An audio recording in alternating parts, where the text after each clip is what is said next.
Hello friends, welcome to Madras family vlogs. இன்னைக்கு சிவபெருமானுடைய மறு அவதாரமாக கருதப்படுற சரபட்சி அப்படின்னு சொல்லப்படுற ஸ்ரீ சரபேஸ்வரர் பற்றின பதிவு தான் இது.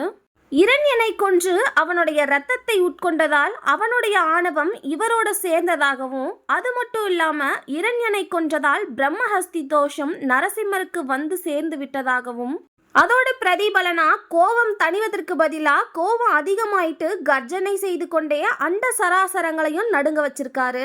அந்த சமயத்துல தான் சிங்கங்களை கொன்று உண்ணும் பெரிய பறவையாக சரபபட்சி அப்படின்னு சொல்லப்படுற ஸ்ரீ சரபேஸ்வரர் உருவாகிறாரு. இதோட முழு விவரம் இந்த பதிவில் நான் கொடுத்துருக்கேன். வீடியோ ஸ்கிப் பண்ணாம பாருங்க. வாங்க வீடியோக்குள்ள போகலாம். சரபேஸ்வரரின் சக்தி அளவிட முடியாதது அப்படின்னு சொல்றாங்க. இவரை கலியுக வரதன் அப்படின்னு சொல்லியும் குறிப்பிடுகிறார்கள். அசுரகுல தலைவனான இரணியன் பரமனை நோக்கி சாகாவரம் வேண்டி தவம் செய்கிறார். கடும் தவத்தின் பயனாக பரமனிடமிருந்து தேவர், மனிதர், விலங்குகள் எவராலும் பகலிலோ இரவிலோ வீட்டுக்கு வெளியே உள்ள அப்படின்னு சொல்லி எந்த ஒரு ஆயுதங்களாலையும் மரணம் ஏற்படக்கூடாது அப்படின்னு சொல்லிட்டு ஒரு அற்புதமான வரத்தை பெறுகிறார்.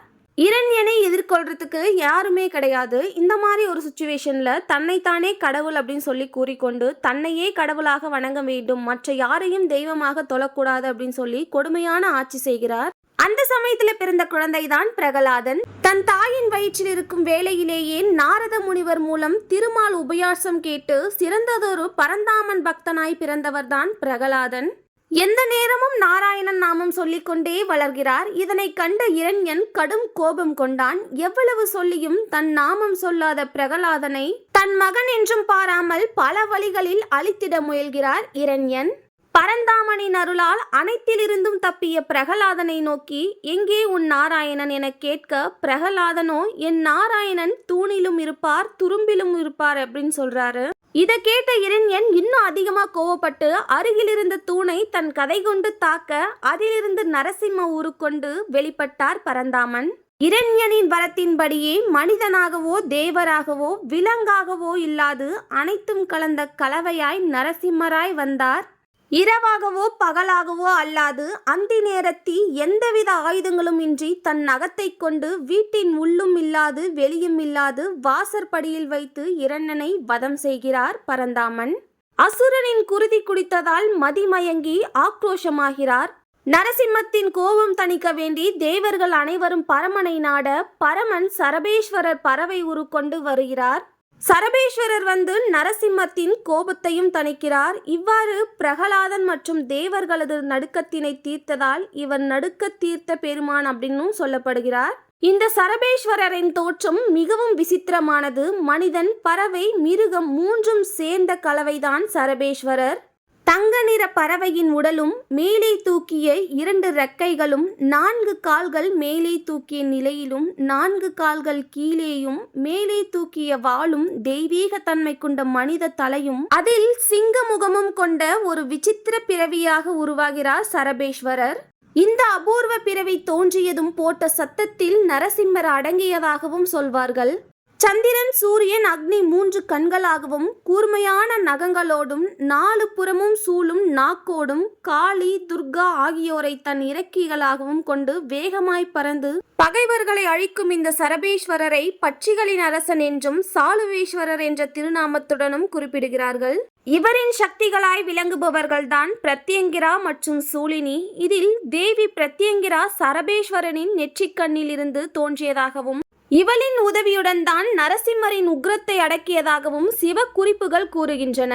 காஞ்சி என்ற புராணத்தில் நரசிம்மரின் உக்ரத்தை அடக்க பரமசிவன் வீரபத்ரனை அனுப்பியதாகவும், ஆனால் நரசிம்மமானது வீரபத்ரனை கட்டி போட்டுவிட்டு வேடிக்கை பார்த்ததாகவும், அந்த சமயம் சிவன் ஒரு ஜோதி ரூபமாக வீரபத்ரர் உடலில் புகுந்ததாகவும், உடனே சரபேஸ்வரராக வீரபத்ரர் உருமாறி நரசிம்மத்தை அடக்கியதாகவும் கூறுகிறது. லிங்க புராண குறிப்புகளும் இவ்விதமே கூறப்படுகிறது.